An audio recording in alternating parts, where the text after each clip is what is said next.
Good morning, students. Today we will continue our 11th chapter of history, parts to modernization. In this chapter we were reading about two countries, China and Japan. Now let's start.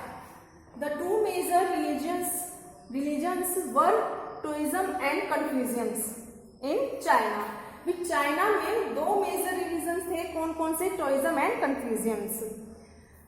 In Japan, the democratically elected government, increasingly embarrassed by economic and political problems, fell under the influence of the army in 1930. Japan क्या है में democracy आ गई थी, democratic elected government थी, और इसके साथ ही क्या है, increasingly embarrassed by economic and political problems.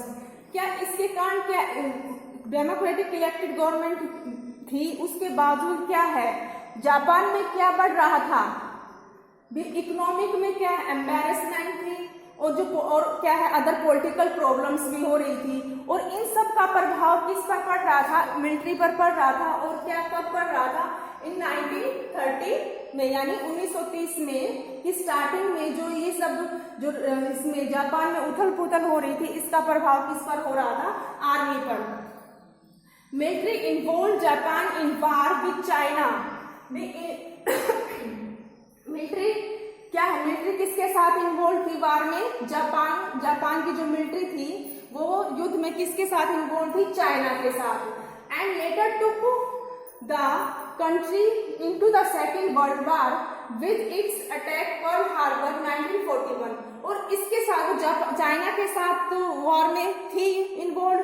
तो इसके बाद क्या है, जो जापान है वो जो मिलिट्री है वो क्या है सेकेंड वर्ल्ड वॉर में भी शामिल हो जाती है.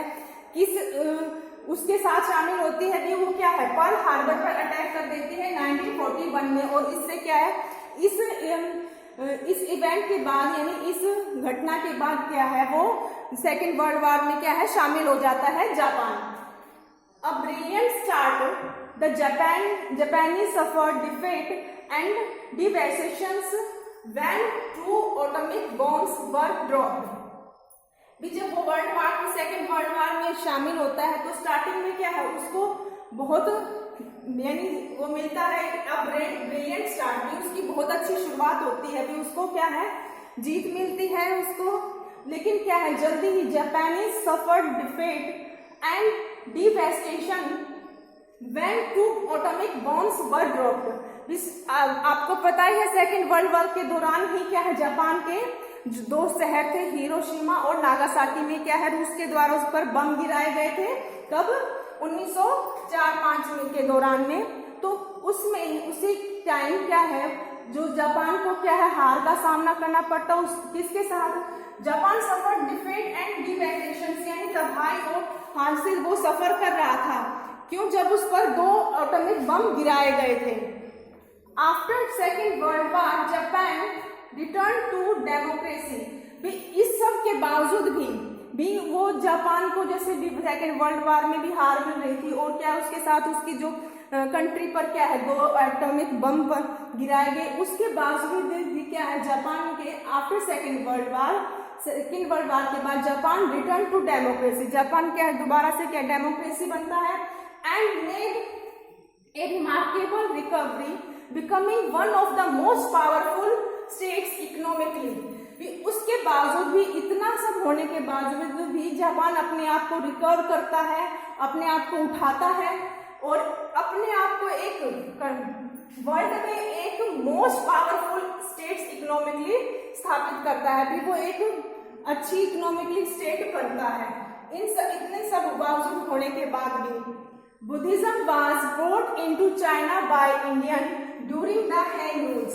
बुद्धिज्म का जो है चाइना में शुरुआत किसके द्वारा होती है? जब इंडियंस वहां जाते हैं इस धर्म को लेकर भी, तो वहां पर क्या है बुद्धिज्म चाइना में फैलता है. किसके शासन के दौरान? हैन रूल्स के दौरान.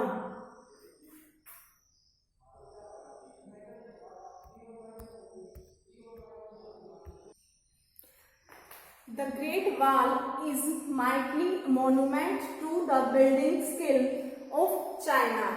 जो चाइना की जो ग्रेट वॉल है वो क्या है, चाइना की क्या है, सबसे मोन्यूमेंट बिल्डिंग है। The wall built of stone and earth to a height of 6 metre and extending over 2400 kilometre.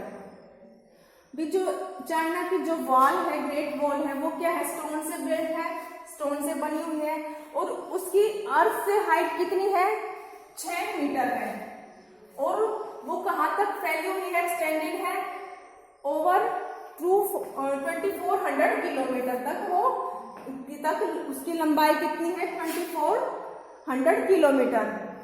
The Chinese script was standardised by China ruler. जो चाइनीज जो स्क्रिप्ट है, चाइना की जो स्क्रिप्ट है वो चाइना का जो रूलर है उसके द्वारा स्टैंडर्डाइज की गई। Chinese script spread to the other countries और आल्सो, और उसको भी जो चाइना की स्क्रिप्ट है उसको दूसरी कंट्रीज में भी फैलाया गया। In the first century paper was invented in China. जो पेपर का इन्वेंशन हुआ है वो सबसे पहले कहाँ हुआ, चाइना में हुआ है। कब हुआ है, फर्स्ट सेंचुरी में। The invention of paper and its knowledge with in the outside China make it one of the great contribution of China to the world.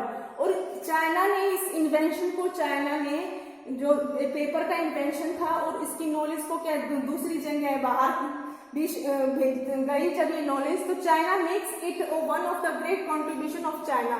और इससे क्या है, चाइना ने भी दूसरे वर्ल्ड के साथ यानी दूसरी कंट्रीज के साथ भी एक क्या था, ग्रेट कॉन्ट्रीब्यूशन था चाइना का कि भी उसने जो इस इन्वेंशन को अपने साथ साथ दूसरों के साथ भी क्या है, शेयर किया।